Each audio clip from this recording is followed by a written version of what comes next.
దేవుని నామానికి స్తోత్రాలు. మీ అందరికీ వందనాలు. మత్తయి సువార్త 11వ అధ్యాయం ధ్యానించుకుందాము. యేసు తన 12 మంది శిష్యులకు ఆజ్ఞాపించుట చాలించిన తరువాత వారి పట్టణంలో బోధించుటకును ప్రకటించుటకును అక్కడ నుండి వెళ్ళిపోయాను.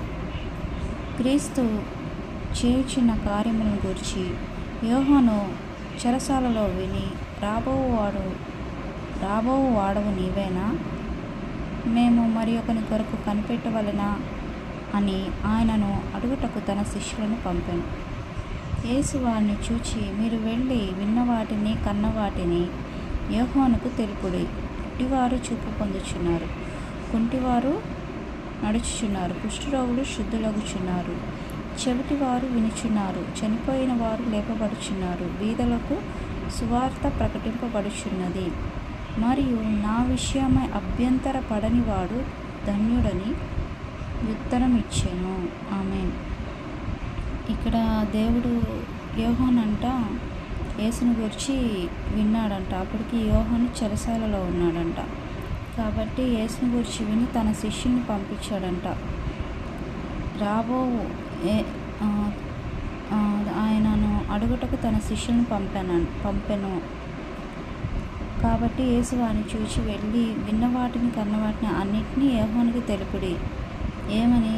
ఆయన కార్యాలన్నీ జరిగించాడు కదా. ఇంతకుముందు మనం చదువుకున్నవి ఇవే. గుడ్డివారు చూపు పొందుతున్నారు, కుష్టివారు, కుంటివారు అందరూ స్వస్థత పొందుతున్నారు, చనిపోయిన వారు లేపబడుచున్నారు, సువార్త కూడా ప్రతి వీధులకు సువార్త ప్రకటింపబడుచున్నది అని అన్నాడంట యేసుక్రీస్తు. ఆయన విషయమై అభ్యంతర పడినవాడు ధన్యుడు అంటున్నాడంట. ఆయనను పరిపూర్ణంగా నమ్ముకోండి. నా విషయమై అభ్యంతర పడొద్దు, అభ్యంతర పడని వారు ధన్యుడు అని ఉత్తరం ఇచ్చాడంట యేసుక్రీస్తు.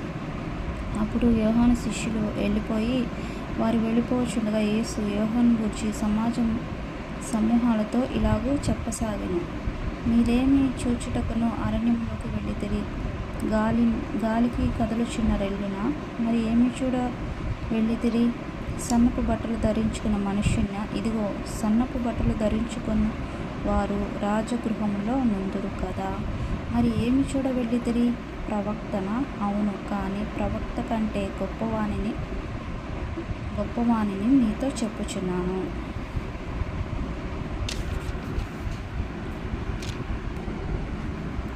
అయితే ఇక్కడ దేవుడు ప్రవక్తని కంటే గొప్పవాణిని అని దేవుడు యోహాను గురించి చెప్తున్నాడు. ఇక్కడ ఉంది కదా, వారు వెళ్ళిపోవచ్చుగా యేసు యోహాను గురించి జనసమూహంతో ఇలా చెప్పాను. అంటే ఏంటి ఇక్కడ? ఏంటంటే ప్రవక్తన? అవును, కానీ ప్రవక్త కంటే గొప్పవాణిని మీతో చెప్పుచున్నాను అనను. ఇదిగో, నేను నా దూతను మీకు ముందుగా పంపుచున్నాను, అతడు నీ ముందర నీ మార్గమును సిద్ధపరచును అని ఎవని గురించి వ్రాయబడనో అతడే ఈ యోహాను. స్త్రీలు కనిన వారిలో బాప్తిస్మమిచ్చు యోహాను కంటే గొప్పవాడు పుట్టలేదని నిశ్చయంగా మీతో చెప్పుచున్నాను. అయినను పరలోక రాజ్యములో అల్పుడైన వాడు అంతకంటే గొప్పవాడు. బాప్తిస్మమిచ్చు యోహాను దినములు మొదలుకొని ఇప్పటి వరకు పరలోక రాజ్యము బలాత్కారముగా పట్టబడుచున్నది, బలాత్కారులు దాన్ని ఆక్రమించుకొనుచున్నారు. యోహాను కాలము వరకు ప్రవక్తలందరూ ప్రవచించుచూ వచ్చిరి, ధర్మశాస్త్రంతో సహా ప్రవచించుచుండెను. ఈ సంగతిని అంగీకరించుటకు మీకు మనస్సునుంటే రాబోవు ఏలియా ఇతడే. వినుటకు చెవులు గలవాడు వినుగాక. ఈ తరము వారికి కాబట్టి దేనితో పోల్చుదును? సంత వీధుల్లో కూర్చుండి ఉండి మీకు పిల్లను గ్రోవి ఊదితిమి కానీ మీరు నాట్యమాడనైతిరి, ప్రలాపించితిమి కానీ మీరు రొమ్ములు కొట్టుకున్న వారైతిరి. కాబట్టి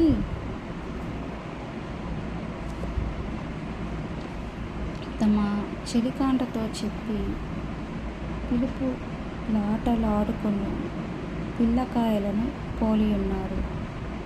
యోహాను తినకయు త్రాగకయు వచ్చెను కనుక వీడు దయ్యములు పట్టిన వాడని వారంచున్నారు. మనుష్య కుమారుడు తినుతూ త్రాగుటకు వచ్చెను కనుక ఇదిగో వీడు తిండిపోతు మధ్య పానీయములు సుంకములు పాపులకు స్నేహితుడనియు వారు అనుచున్నారు. అయితే జ్ఞానమని దాని క్రియలను బట్టి తీర్పు పొందేదను. జ్ఞానమని దాని క్రియలను బట్టి తీర్పు పొందుననెను. కాబట్టి యోహాను అంట, స్త్రీల కనిన వాళ్ళలో యోహాను చాలా గొప్పవాడని దేవుడు మాట్లాడుచున్నాడు. కాబట్టి యోహాను తినకయు త్రాగకయు వచ్చెను కనుక వీడు దెయ్యములు పట్టిన వాడని మాట్లాడుచున్నాడు. కాబట్టి దేవుడు పాపుల కోసం ఈ లోకానికి వచ్చాడు కదండి. కాబట్టి పాపులకు స్నేహితుడని వారు అనుచున్నాడు. కాబట్టి ఇందులో ఏంటంటే జ్ఞానమని దాని క్రియలను బట్టి తీర్పు పొందునని. కాబట్టి దాని క్రియలను బట్టి అది జ్ఞానమని దాని క్రియలను బట్టి తీర్పు పొందుతుందంట. ఆమె అలాగే పిమ్మట ఏ పట్టణంలో ఆయన విస్తారమైన అద్భుతములు చేసినో ఆ పట్టణంలో వారు మారు మనసు పొందకపోవటం వలన ఆయన వారిని ఇట్లు గద్దింపసాగిన. అయ్యో కొరాజీనా, అయ్యో బెత్సయిదా, మీ మధ్యను చేయబడిన అద్భుతములు తూరు సీదోను పట్టణములలో చేయబడిన ఎడల ఆ పట్టణముల వారు పూర్వమే గోనె పట్ట కట్టుకొని బూడిద వేసుకొని మారు మనసు పొంది ఉందురు. విమర్శ దినమందు మీ గతి కంటే తూరు సీదోను పట్టణంలో వారి గతి ఓర్వదగినదై ఉండునని మీతో చెప్పుచున్నాను. ఆయన కొన్ని ప్రాంతాల్లో పరిచర్య చేసిన కానీ ఆ పట్టణంలో వారు ఎన్ని అద్భుతాలు చేసిన పట్టణంలో వారు మారు మనసు లేక ఉన్నారు. కాబట్టి దేవుడు అంటున్నాడు, కొరాజీ, అయ్యో బెత్సమా, మీ మధ్య చేసిన అద్భుతాలు నేను వేరే పట్టణము అంటే ఏం పట్టణము, తూరు సీదోను పట్టణంలో చేసిన ఎడల వాళ్ళు పూర్వమే గోని పట్ట కట్టుకొని బూడిద వేసుకొని మారు మనసు పొంది ఉందరు అని దేవుడు మాట్లాడుచున్నాడు. కాబట్టి మీ విమర్శ దినము మీ గతి కంటే తూరు దేశము సీదోను పట్టణంలో గతి ఓర్వదగినదై ఉండును అని దేవుడు చెప్తున్నాడు. కపెర్నహూమ, ఆకాశము మటుకు హెచ్చింపబడెదవా, నీవు పాతాళము వరకు దిగిపోయేదవు. నీలో చేయబడిన అద్భుతములు సొదొమలో చేయబడిన ఎడల అది నేటి వరకు నిలిచి ఉండును. విమర్శ దినమునందు నీ గతి కంటే సొదొమ దేశపు వారి గతి ఓర్వదగినది. ఇక్కడ కూడా అంటున్నాడు, కపెర్నహూమ, ఆకాశము మటుకు హెచ్చింపబడెదవా, నీవు పాతాళంకు దిగిపోబడదు అని ఆ దేశంతో దేవుడు మాట్లాడుతున్నాడు. ఆ దేశంలో చేయబడిన ఆ ప్రాంతాల్లో చేయబడిన అద్భుతాలు సొదొమలో చేసిన ఎడల నీ గతి కంటే సొదొమ గతి ఓర్వదగినది అని దేవుడు మాట్లాడుచున్నాడు. ఆ సమయం యేసు చెప్పినదేమనగా, తండ్రి, ఆకాశమును భూమికిని ప్రభువా, నీవు జ్ఞానులకును వివేకులకును ఈ సంగతులను మరుగు చేసి పసిబారులకును బయలుపరిచినావని నిన్ను స్తుతించుచున్నాను. ఆ సమయమున యేసు చెప్పినదేమనగా, తండ్రి, ఆకాశమును భూమికి ప్రభువా, నీవు జ్ఞానులకును వివేకులను ఈ సంగతులు మరుగు చేసి జ్ఞానులకు వివేకుల కంటే ఈ సంగతులు మరుగు చేశాడంట. కాబట్టి పసిబాలులకు బయలుపరిచినావని నిన్ను స్తుతించుచున్నాను అని యేసు చెప్తున్నాడు, మన యేసు చెప్తున్నాడు. అవును తండ్రి, ఇలాగ చేయుట నీ దృష్టికి అనుకూలమాయను. సమస్తమును నా తండ్రి చేత నాకు అప్పగింపబడి ఉన్నది. తండ్రి కాక ఎవడును కుమారుని ఎరుగును, తండ్రి కాక ఎవడు కుమారుని ఎరుగును, కుమారుడు కాకను కుమారుడెవరని ఆయనను బయలుపరచనుద్దేశించువాడు కాకను.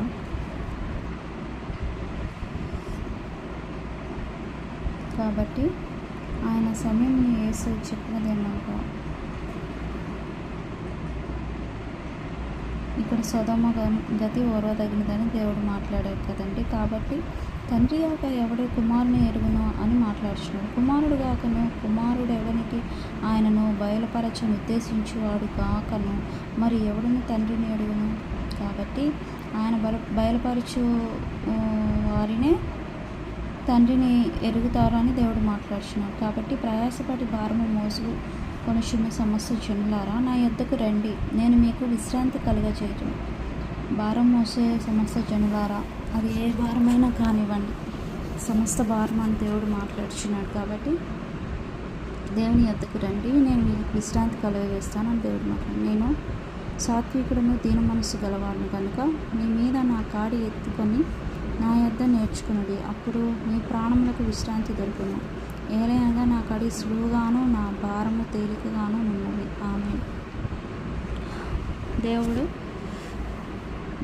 ఈ వాక్యాల్లో ఏం మాట్లాడుతున్నాడంటే ఆయన మాటకి లోబడని ప్రజల గురించి మాట్లాడుతున్నాడు. ఆయన మాటకి లోబడని పట్టణాల గురించి మాట్లాడుతున్నాడు. ఏదైతే ఎక్కడైతే దేవుడు తిరిగి పట్టణాల్లో పరిచర్య చేశాడో కొన్ని పట్టణాల్లో ఆ పట్టణాలు కోరాజీ, అయ్యో, బెత్సయిదా ఈ మధ్య చేసే కార్యాలు తూరు సీదోన్లో చేసినాడుగా అది ఓర్వదగినది అని దేవుడు మాట్లాడుచున్నాడు. సీదు పట్టణంలో అది ఓర్వదగినది అని మాట్లాడుచున్నాడు. కాబట్టి దేవుడు మనల్ని ఎంతగా గొప్పగానో ఆయన పోలికలో సృష్టించాడు. కాబట్టి ఆయన ప్రణాళిక మన పట్ల ఎంతో గొప్పగా ఉండిద్ది. కాబట్టి ప్రతి ఒక్కరూ గుర్తెరగవలసింది ఏంటంటే ఆయన మన పట్ల గొప్ప ప్రణాళిక కలిగి ఉన్నాడని. కాబట్టి దేవుడు మాట్లాడేదండి, ఈ సమస్త భారమును నా పైన వేయండి అంటున్నాడు. దేని గురించి చింతించొద్దు అంటున్నాడు. కాబట్టి మన భారము ఆయన మీద వేద్దాం.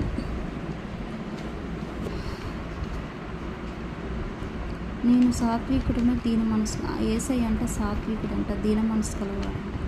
ఆయన సాత్వికుడండి, దీన మనసు కలవాడు కనుక మీ మీద నా కాడిని ఎత్తుకుని నా యొద్ద నేర్చుకున్నాడు. మనము ఆయన యొద్ద నేర్చుకోవాలని దేవుడు మాట్లాడుచున్నాడు.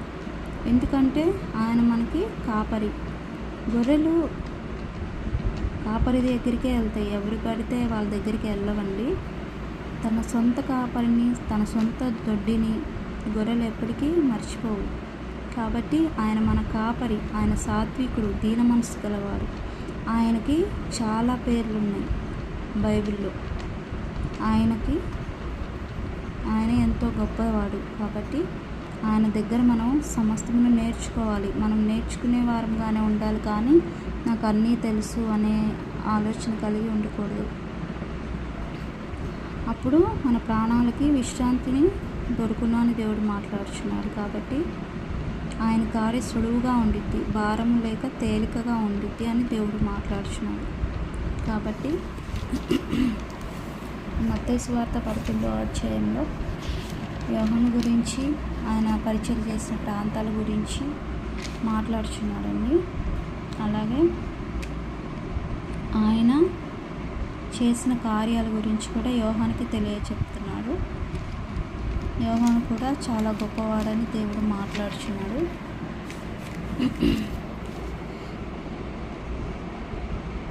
కాబట్టి ఇదండి 11వ అధ్యాయం మత్తయి సువార్త. దేవుడు ఇచ్చిన చిన్న వాక్యంని దీవించినగాక. ఆమేన్. కాబట్టి మనం దేని గురించి బాధపడకూడదు, చింతించకూడదు. నీ చింత యావత్తు నా పైన, ఈ సమస్త భారము నా పైన వేయమని దేవుడు మత్తయి సువార్త 11వ అధ్యాయము 28వ వచనంలో 11:28వ వచనంలో మాట్లాడుతున్నాడు. సమస్త భారమును సమస్తం ఆయన మీద వేయమంటున్నాడు. కాబట్టి మనము ఆయన ప్రేమను గుర్తెరగాలి.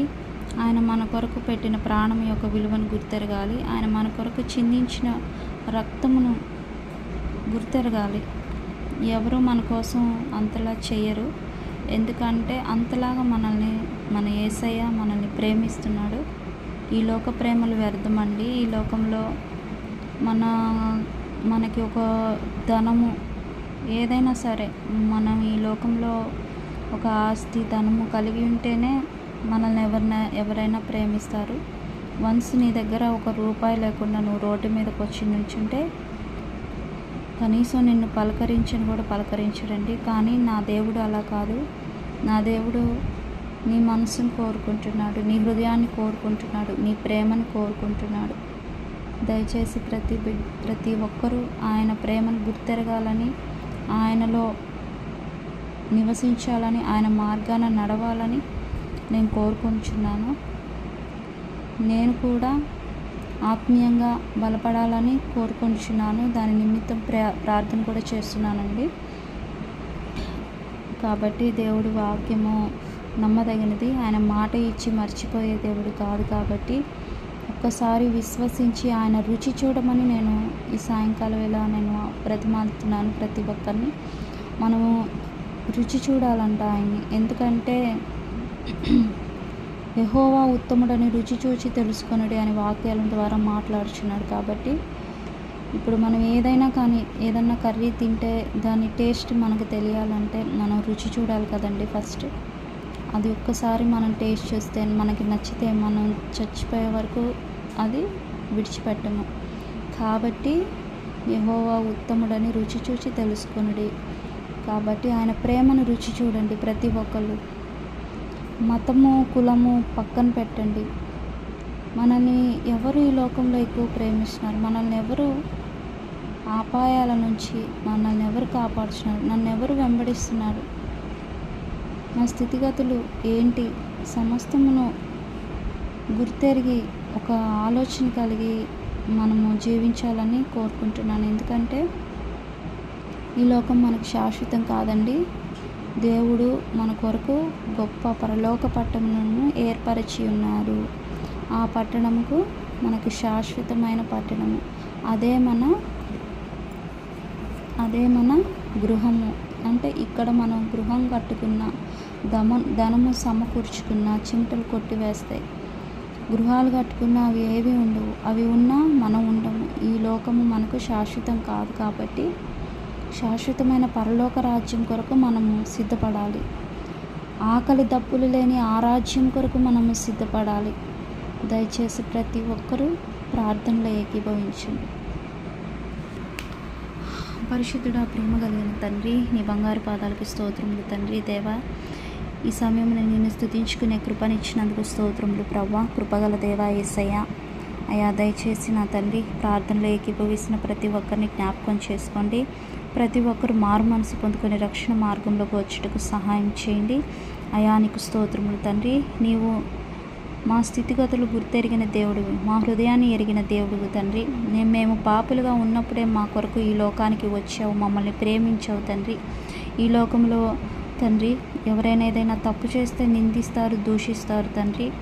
అయా నీకు స్తోత్రములు. కానీ మేము ఎట్టి పరిస్థితుల్లో ఉన్నా, ఎలా ఉన్నా నా తండ్రి నీవు ప్రేమించే దేవుడువు తండ్రి. నీ ప్రేమ ఎంతో ఉన్నతమైనవి. నీ ప్రేమ ఈ లోకంలో ఎవరూ చూపించలేరు తండ్రి. నీ వాక్యాల ద్వారా మాట్లాడుచున్నావు. సమస్త భారాన్ని నీ పైన వేయమని మాట్లాడుచున్నావు తండ్రి. దయచేసి దేవా, మా సమస్త భారాన్ని నా తండ్రి నీపైనే వేస్తున్నాము తండ్రి. నీ వద్దకు రమ్మని నీ వాక్యాల ద్వారా మాట్లాడుచున్నావు తండ్రి. అయ్యా నీ వద్దకు వస్తున్నాము తండ్రి, నీ వద్దకు వచ్చి ఉన్నాము తండ్రి. అయ్యా మమ్మల్ని, మా హృదయాల్ని నాయన యేసయ్య అయ్యా మీకు అప్పగిస్తున్నాము. మీ నాయన దయచేసి నాయన మా జీవితాల్లో మీరే ఉండి మీ కార్యాలు జరిగించండి. మా చిత్తము కాదు, మీ చిత్తమును మాత్రమే నెరవేర్చమని నాయన, ఈ ప్రార్థనలో తప్పులుంటే క్షమించమని నాయన, ప్రార్థన నీ సన్నిధిలో ఫలింపు దయచేయమని ఆయా ప్రార్థనలో ఏకీభవిస్తున్న ప్రతి ఒక్కరి ప్రార్థన ఆలకించండి. ప్రతి ఒక్కరిని దీవించి ఆశీర్వదించమని, అన్ని విషయాల్లో మీరే తోడుగా ఉండి సహాయం చేయమని యేసు నామములో ప్రార్థిస్తున్నాను తండ్రి. Amen, amen, amen. వందనాలు అందరికీ.